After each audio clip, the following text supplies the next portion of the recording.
de oração com José Batista. José Batista, nosso amado amigo, presbítero aqui da igreja São Cristóvão. Ele vai estar sendo submetido a uma cirurgia do coração amanhã, e ele roga as orações da igreja. Então vamos apresentar o servo do Senhor, amém? Vamos, José Batista, todos conhecem o José Batista, nosso amigo, ele vai passar pela cirurgia. Vamos aproveitar o nome do José Batista e também já está apresentando o nosso amado pastor Marcelo, que estará nos transmitindo o recado de Deus. Amado querido, agradeço por esse pedido do Senhor. Oramos. Senhor Jesus, mais uma vez estamos, Senhor, entrando na Tua presença. Deus, aqui está esse pedido, Tu sabe, Tu conhece a necessidade do Teu servo. Estende as Tuas mãos, Senhor, para abençoar, para curar. Também nesta hora, Senhor, toma Marcelo em Tuas mãos, como sempre tem usado. Continua usando em Tuas mãos, Senhor, para falar com a Tua igreja, falar aquilo que nós precisamos, não aquilo que nós queremos, porque a Tua palavra é que purifica, é que lava. Senhor, continua, Senhor, abençoando, é o que nós te pedimos e te agradecemos, em nome de Jesus. Ainda de pé, Senhor, instante, passou a palavra. Meus irmãos, nos cumprimento com a paz do Senhor, bem, motivo de alegria estar aqui com vocês esta noite. Louvo a Deus por esta oportunidade. Quero externar os meus agradecimentos ao Eliseu, junto com a mocidade, que nos formulários de convite. Deus abençoe. Também ao pastor Renato, de conceder a tribuna que Deus confiou em suas mãos para que eu usasse esta noite. Obrigado pela confiança. Queridos, de pé como estamos, vamos para a palavra. Eu não quero fugir do tema que vocês escolheram. Hebreus 12 e o versículo de número 14. Vamos ler novamente. É difícil ver mocidade escolher este tema, mas eu fico alegre porque está acontecendo um despertar de Deus na vida dos jovens para buscar o melhor de Deus para a vida deles. Nos diz assim o texto: seguir a paz com todos e a santificação, sem a qual ninguém verá o Senhor. Quantos podem glorificar a Deus por isso? Queridos, podeis assentar neste mesmo espírito, nesta mesma comunhão.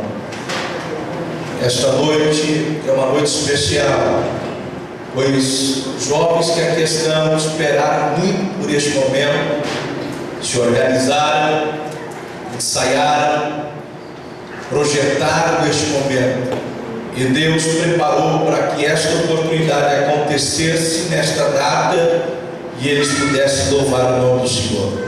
Me lembro de ver no Facebook algumas vezes, não consegui curtir todos, mas estava lá uma grande expectativa desta data. Eles colocavam, faltam tantos dias, às vezes eu olhava muito rápido e não dava para curtir todos, mas estamos aqui e louvamos a Deus por isso, amém, meus irmãos? Eu disse a Eliseu que nos últimos dias eu quase não pude estar com vocês. Estava recebendo uma convocação do meu pastor presidente, e naquele momento eu orei e disse: Deus, eu tenho um compromisso. Eu vejo os irmãos postarem direto que eu vou estar lá, e se isso acontecer, vai frustrar, eles estão esperando, e Deus preparou e aqui estamos. Louvado seja Deus.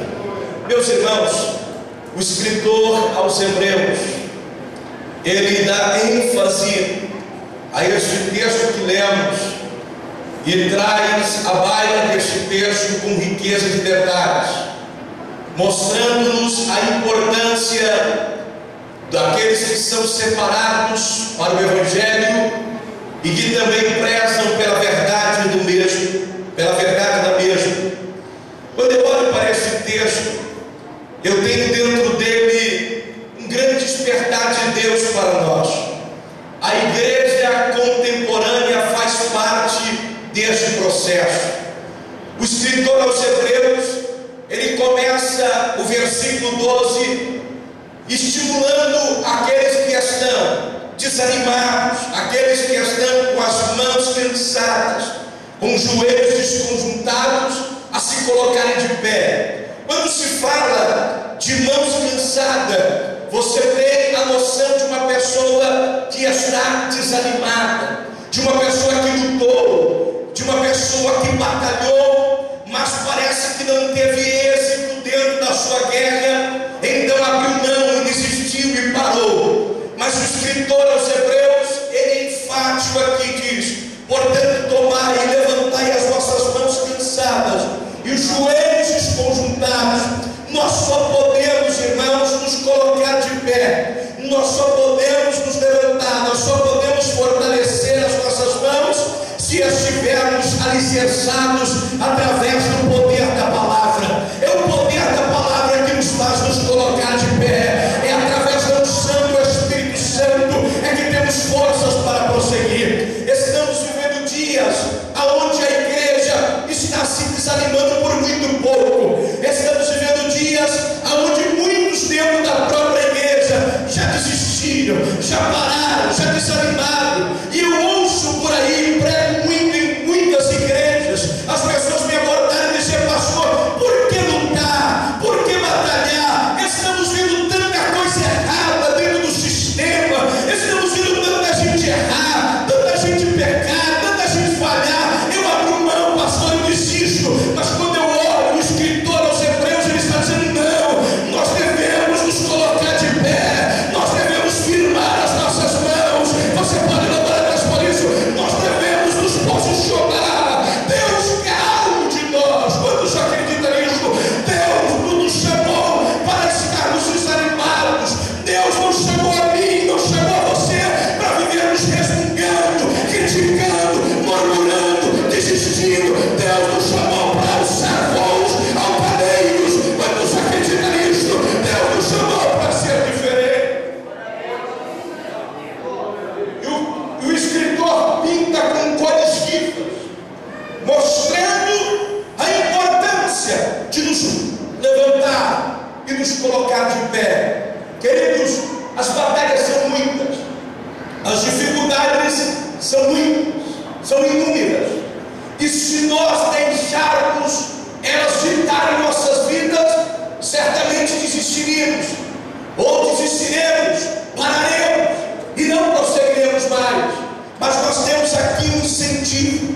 Vamos então tomar, nos levantar, nos colocar de pé, através do Espírito de Deus, através do poder da palavra, e nos posicionar para fazermos aquilo que fomos chamados para fazer. E ele vai um pouco adiante e diz: fazei veredas diretas para os pés, para os nossos pés, para que aqueles que manquejam não se desviem inteiramente, antes sejam sarados. Aqui é profundo. O escritor, ele vai fundo aqui.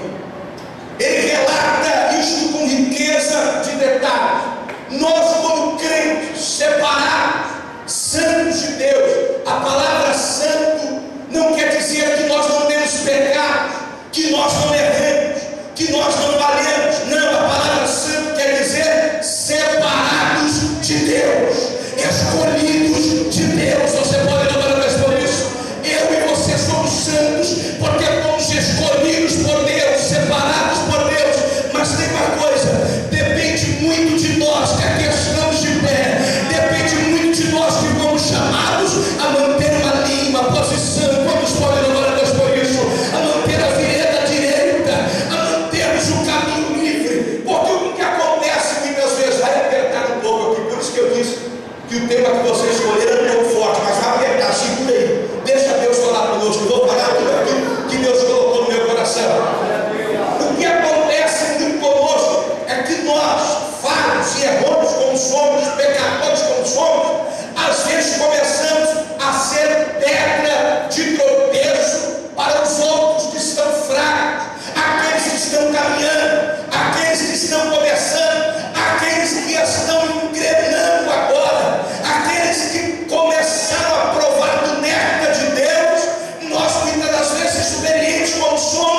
relações, aquilo que é água, disputas dentro da igreja, nós estamos abrindo precedentes para que as pessoas que são mais fracas, elas venham se desviar, elas venham ser destruídas, elas venham ser sucateadas. Escute uma coisa, a carta de Paulo aos Filipenses, a igreja de Filipenses foi a igreja que Paulo fundou debaixo de uma intensa batalha, de uma intensa guerra. Ele tinha uma visão de ir para a Ásia, mas o Espírito Santo o adverte dizendo: você vai para a Europa. Então Paulo, seguindo a voz do Espírito, ele se dirige à Europa, e a primeira igreja que Paulo funda é na cidade de Filipos. Quando ele chega em Filipos, ele é preso, ele vai apanhar, vai passar a noite na cadeia, mas ele está na direção do Espírito de Deus. Você pode louvar a Deus por isso.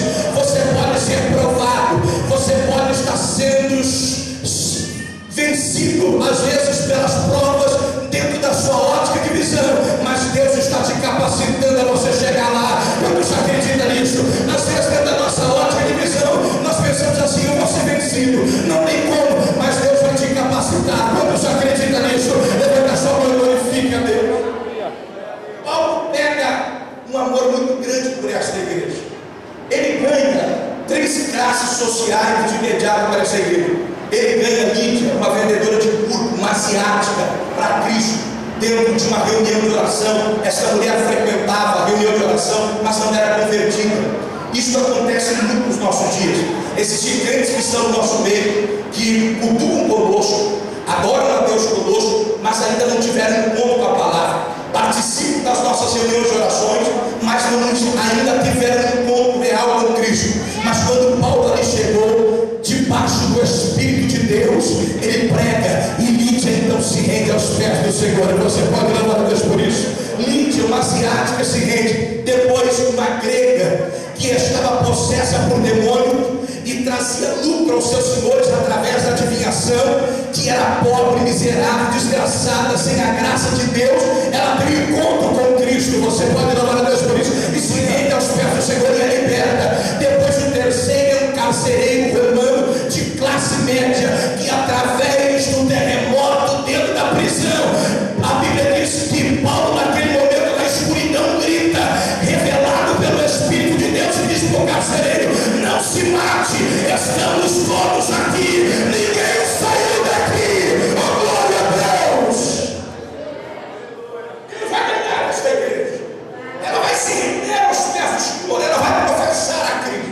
Mais tarde, Paulo vai estar preso em Roma, na antessala do martírio, e ele sabe que os seus dias estão chegando. Ele vai passar 2 anos preso em Roma, sabedor de que vai morrer lá, mas ele vai mandar carta à igreja aos Filipenses. No capítulo 4, a igreja aos Filipenses está sendo bombardeada por uma perseguição interna. 2 irmãs, uma chamada Evódia, outra chamada Síntique. Estas irmãs vão brigar por interesses próprios, elas vão começar a se regradear e vai dividir a igreja. Não existe coisa pior do que divisão na igreja, não existe coisa pior do que um crente lançar contenda, discórdia, não existe coisa pior dentro de uma igreja do que um crente ser autossuficiente, não existe coisa pior dentro da igreja do que disse fuxico, falatórios maus que não edifica. Mas nesse momento, a poder desta palavra, nós estamos diante de um Deus que liberta. Vamos poder levantar a sua mão e glorificar a Deus por isso. Deus veio aqui para nos edificar. E é interessante notar que nenhum crente briga por interesse do outro. Todas as vezes que sai uma discórdia, uma briga dentro da igreja, pode ver, alguém está lutando por seu próprio interesse. Não é assim? Todas as vezes que sai alguma briga dentro da igreja, ninguém está lutando pelo outro, está lutando por seu próprio interesse. E quando você luta por seu próprio interesse, você se degradia, você faz confusão, você faz discórdia. Eu falei que o tema de vocês é forte, mas eu vou falar tudo aquilo que Deus mandou. Não importa se vai ter glória a Deus, aleluia. Eu sei que a palavra vai edificar. Você pode levar a Deus por isso. Essas 2 irmãs estavam dentro da igreja, se degradando. Elas eram peças fundamentais, importantes dentro da igreja de Filipos. Então Paulo fica preocupado e ele levanta um dos dos companheiros, verdadeiro companheiro dele, ele não fala o nome desse companheiro, mas diz para o companheiro: meu companheiro, eu quero que você me ajude diante dessas irmãs. Eu quero que você traga paz entre elas. Escute uma coisa aqui, irmãos: o que tem de crente que acha que foi chamado para construir muro? Muro fala de divisão, muro fala de separação, muro fala de distância. Você não foi chamado para construir muro. Você pode não falar Deus por isso. Você foi chamado para construir pontes. Deus acredita nesta palavra. Ponte fala de união, ponte fala de abrigo, ponte fala de livre acesso. Deus acredita nisso. Deus está lhe dando livre acesso aqui esta noite. Você pode adorar a Deus. Mas existia discórdia entre essas irmãs. Isso não estava trazendo edificação nenhuma dentro da igreja. O que acontece? Quando há discórdia, quando há briga, ao invés de você curar aqueles que são fracos, você o mata, você o joga para fora da igreja. Por que acontece muito da pessoa começar no começo do ano, alguém aceitou Jesus, e você olha hoje, já estamos chegando no final do ano, e essa pessoa não está conosco, porque ela começou a ver coisas que não agradaram ela. Ao invés de nós curarmos ela, ao invés da nossa vereda ser reta, nós começamos a colocar tudo que não presta no caminho. Fala mal do líder, fala mal do pastor, fala mal da regente, fala mal da bateria, fala mal da luz, fala mal da organização, fala mal da mocidade, fala mal da criança, fala mal do irmão que está voando, fala mal do irmão que não foi no banheiro. Então isso vai se tornando pedra de tropeço. Você não foi chamado para isso, em nome de Jesus. Você foi chamado para propagar o evangelho, para curar vidas, para sarar os doentes.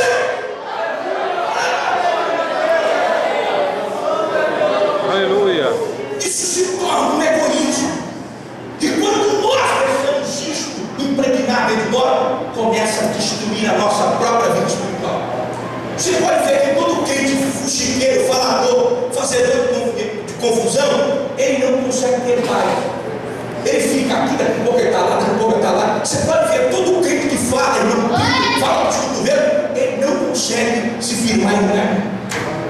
Uma hora ele está aqui, outra hora ele está lá, outra hora ele está lá no outro, daqui a pouco, se não ele está lá na sala, não sei da porta, daqui a pouco está na bandeira, daqui a pouco está na puleira dos anjos, daqui a pouco está não sei da onde. Então ele não consegue firmar. Mas crente sarado é diferente. Você pode adorar Deus por isso. Você conta com ele todo mundo. Ele escolheu o Deus agora é crente. Escute. Ele estava, queridos, preocupado os escritores hebreus para mudar essa história. A nossa vereda tem que ser reta. Você tem que ser exemplo dos fiéis. Você pode adorar Deus por isso? Porque tem crente que não quer. Nos dias que estamos vivendo, existe algo que tem nos assustado. Pouco se fala sobre fidelidade a Deus. Você quer ver uma coisa? Um dia eu postei uma mensagem sobre fidelidade no Facebook. Teve umas irmãs que se manifestaram contra. Mas por que negócio? Tem fidelidade do quê? A crise está tão grande que tem crente que quando você fala para ele sobre correção, viver certo com Deus, ele fica endemoniado, não quer nem ir para a igreja. Tem crente que se você falar uma palavra firme com ele, ele diz: nunca mais eu volto aqui. Mas se crente lavado e redimido pelo sangue de Jesus é forjado no fogo. Você pode louvar a Deus por isso? Crente que é santo é forjado no fogo. Quantos podem louvar a Deus por isso? Ele é espelho por onde ele passa.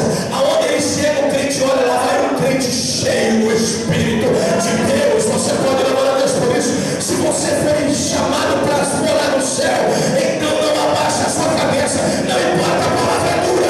Você é um lírio no meio da lama. Quantos acreditam nisso? Seja como Daniel. Daniel era um lírio no meio da lama. Estava todo o sistema de Dário corrompido, destruído, aniquilado. Mas Daniel era um lírio no meio da lama. Quantos lírios eu tenho aqui esta noite? Quantos podem louvar a Deus? Daniel estava dentro da comissão de Dário, mas não fazia parte da podridão que estava instalada ali nos esposos. Ele era diferente. Você pode louvar a Deus por isso? Enquanto o erário público estava sendo desviado a rodo e aqueles que deveriam dar exemplo não estavam dando, fiel era diferente. Crente fiel não negocia. Você pode louvar a Deus por isso. Crente fiel não vende um caráter. Quantos podem louvar a Deus por isso? Crente fiel anda diferente. Crente fiel não abaixa a cabeça para o pecado. Crente fiel anda com a vereda reta. Quantos podem louvar a Deus por isso? Crente fiel é um espelho, é um brilho de Deus por onde ele passa.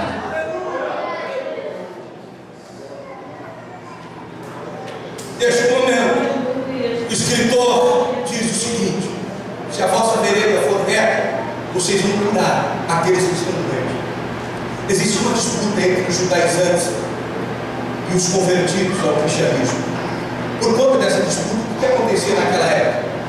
Quando eles percebiam que a igreja dos cristãos estava sendo envolvida em muita confusão, em muita briga, eles partiam para os judaizantes e ficavam por lá. Vou ficar por aqui mesmo, porque aqui pelo menos eu não tenho disputa, não tem nada. Aqui eu estou neutro e acabou. Mas lá entre os cristãos eu não estou neutro. Vai haver uma guerra. Então eles voltavam para servir os judaizantes. E isso era perda para a igreja. Então o escritor ele está dizendo: olha, segui a paz com todos e a santificação, sem a qual ninguém verá o Senhor. Quantos podem louvar a Deus por isso? Quando há santificação, há paz. Santificação da igreja. Crente santificado, ele tem paz. Crente santificado, crente com vida com Deus, cheio do Espírito Santo, ele não anda em discórdia, ele não anda em disse-me-disse. Você pode louvar a Deus por isso. Crente santificado, cheio do Espírito Santo, pode estar caindo no mundo, ele está dizendo: eu sei que estou crendo. Crente santificado, ele marcha debaixo do poderio do nome do Senhor. Quantos podem louvar a Deus por isso? Crente santificado, ele anda debaixo da unção do Espírito. Crente santificado não fica brigando porque não apareceu, porque não está lá, porque não vai cantar, porque não vai aparecer. Não. Crente santificado, ele vem para adorar a Deus. Quantos podem louvar a Deus por isso?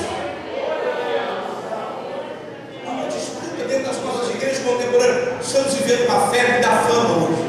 Escute aqui, e é uma realidade.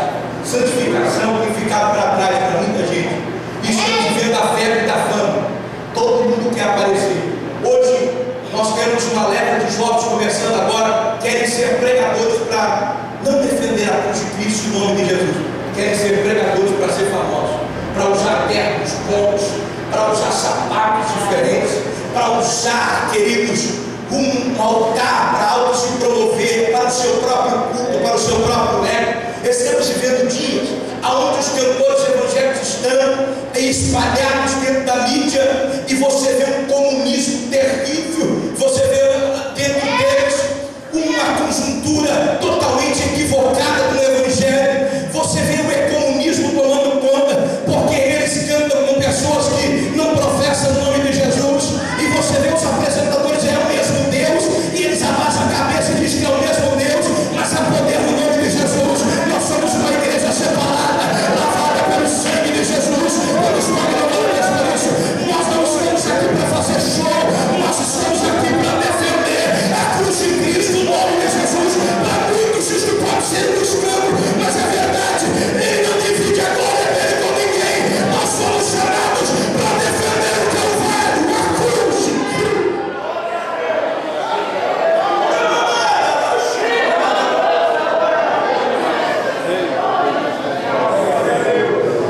Defender a verdade, defender dentro de princípios bíblicos. E eles estão cheios de fama, querem a luz arribada, querem aparecer, querem ser estrelas, e se esqueceram que o maior legado que o crente tem é defender o nome de Jesus. Você pode não ser famoso, mas ninguém vai poder apagar o seu nome no livro da vida. Quantos podem levar a Deus por isso? Você pode não aparecer nas manchetes dos jornais da cidade ou das maiores igrejas da região, mas você é um Enoque que anda com Deus. Você pode levar a Deus por isso. Enoque andou com Deus 300 anos. Você só ouve falar de Enoque quando a Bíblia diz em Gênesis e aos Hebreus, depois você não ouve falar mais dele. Mas uma coisa é certa, este homem andou 300 anos com Deus. Quantos podem louvar a Deus por isso? Você pode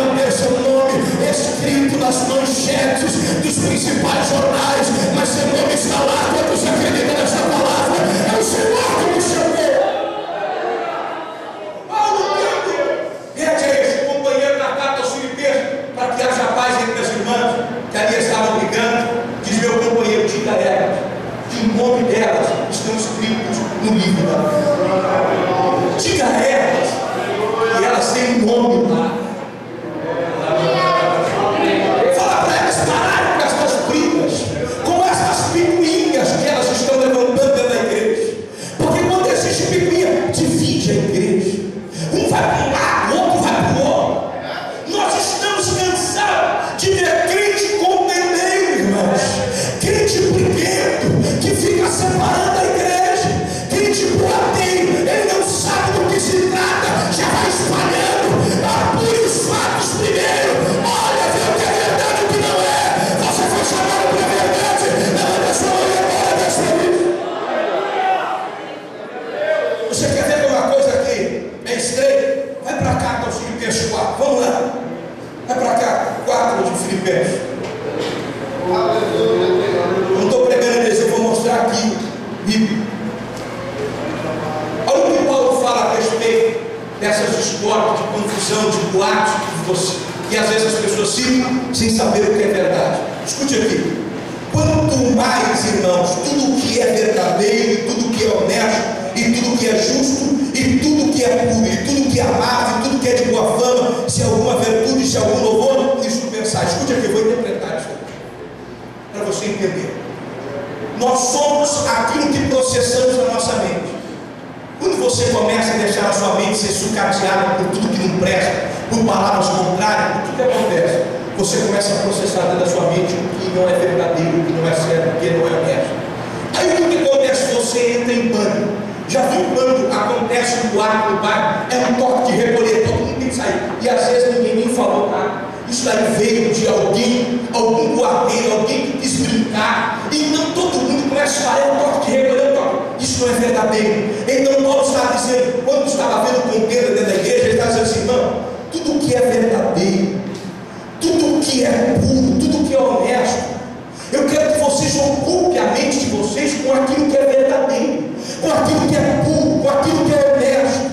Não ocupe a mente de vocês com mentira, não ocupe a mente de vocês com boatos, não ocupe a mente de vocês com palavras distorcidas. Ocupe a vossa mente com aquilo que é certo. Você pode levar a Deus por isso, aí você vai ser sarado. Quando pode levar a Deus por isso, o que tem de crente enfermo dentro da igreja, o que tem de crente dentro da igreja que não sente mais a presença do Espírito de Deus, o que tem de crente que não consegue mais se santificar, porque a vida dele está bagunçada. Mas esta noite Deus vai te limpar. Você vai ser santo de Deus, você vai ser cheio do Espírito Santo, sua mente vai ser ocupada por aquilo que é verdadeiro. Quando você ocupa a sua vida, a sua mente com aquilo que é verdadeiro, você é diferente, você salta para a vitória. Jovens, vocês que acreditam, estão começando agora, tem todo um futuro pela frente. Se vocês entendem que a chamada de Deus sobre as vossas vidas é eminente, então ocupe a vossa mente com aquilo que é verdadeiro, com aquilo que é honesto, com aquilo que é puro. Comece a alimentar a vossa mente com tudo aquilo que traz edificação para vocês, que ajude vocês a se levantarem do pecado, que ajude vocês a se levantarem de tudo aquilo que é errado. O diabo está à porta com propostas tentadoras para vocês se desviarem, para vocês largarem o caminho da verdade. Mas esta noite, em nome de Jesus, proteja a vossa mente. Peça para o Senhor colocar o capacete da salvação. Peça para o Senhor revestir a vossa vida, se encha do Espírito Santo, e nunca mais vocês vão ser o mesmo. Vamos louvar a Deus por isso. A glória de Deus pode iluminar a vossa vida. Vocês podem ser diferentes.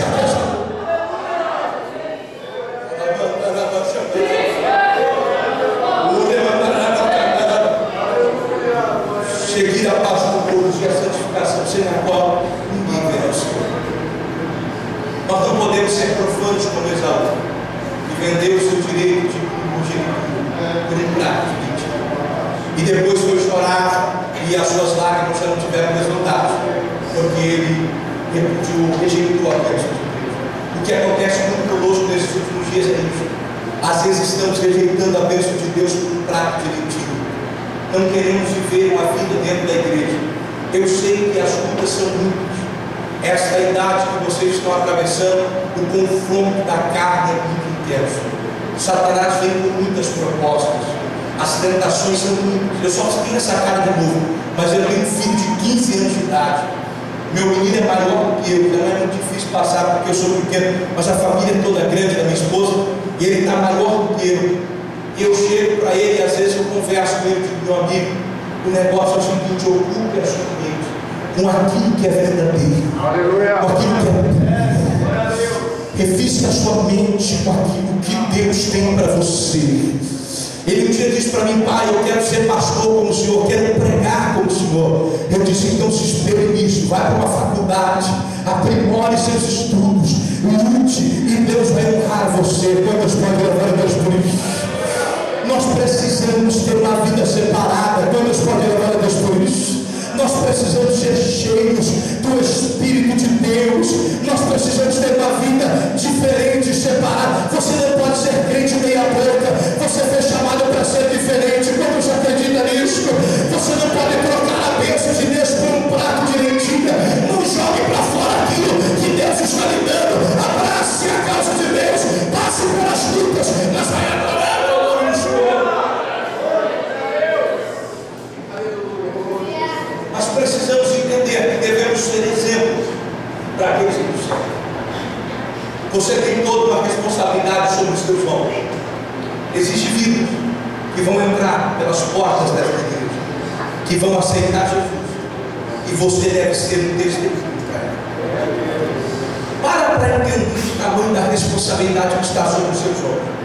Quando você sentir vontade de ficar falando o que não deve dentro da igreja, você pega e se autopolicia e diga: não, Deus, tem vidas que precisam ouvir dos meus lábios palavra que edifica. Existem pessoas que precisam ouvir dos meus lábios testemunhos verdadeiros. Glória a Deus.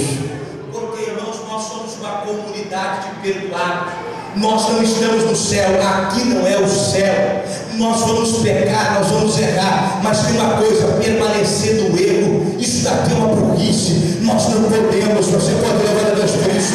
Nós devemos nos autopoliciar, não adianta vivermos aqui direto no erro.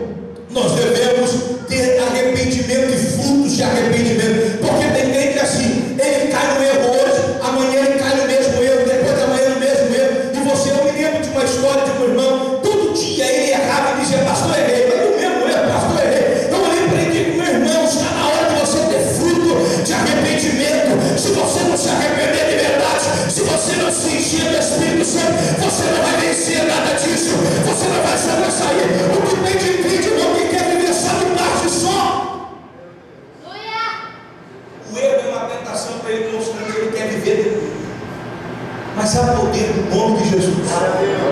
Esta noite você não vai ser profano, você pode levar Deus Cristo. Você vai ser santo de Deus. Quantos acreditam nisso?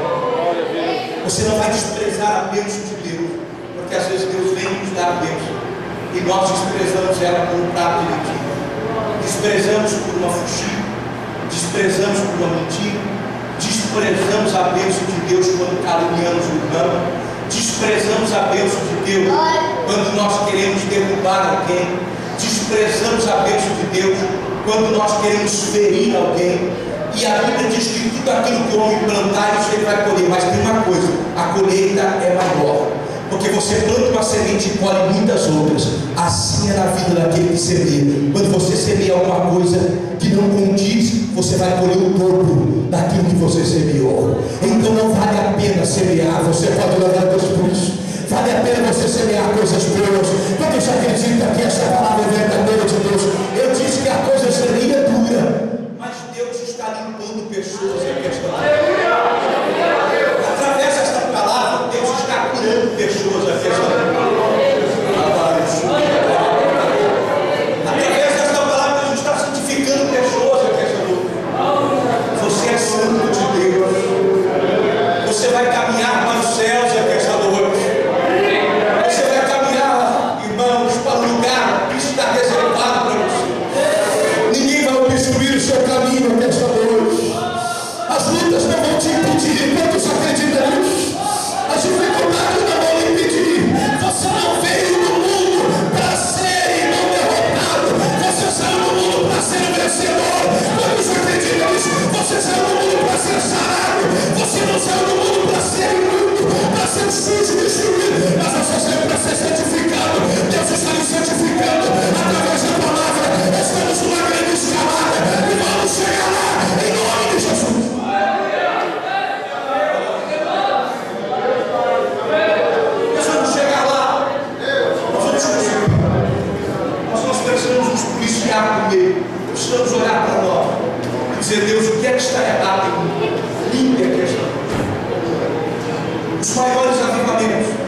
só aconteceu depois que aquelas pessoas se arrependeram dos seus atos e seus pecados. No país de Gales, em 1951, se eu não me engano, houve um grande avivamento. Mas o avivamento só aconteceu porque aquelas vidas, elas reconheceram que estavam dentro dos seus atos de pecado e que não podiam viver mais daquela maneira. As igrejas estavam caóticas, destruídas, dizimadas. Mas quando eles entenderam que eles deveriam se arrepender e chorar pelos seus pecados, e se humilhar diante da face de Deus e pedir para Deus curá-los, então começou a acontecer um grande avivamento. Avivamento só acontece quando nós nos arrependemos do pecado. E quando você se arrepende do pecado, no fruto de arrependimento, Deus começa a acender uma centelha na sua vida, e Deus começa a espalhar o avivamento. Quando eu estou adorando a Deus por isso, então começou a acontecer o avivamento do país de Gales.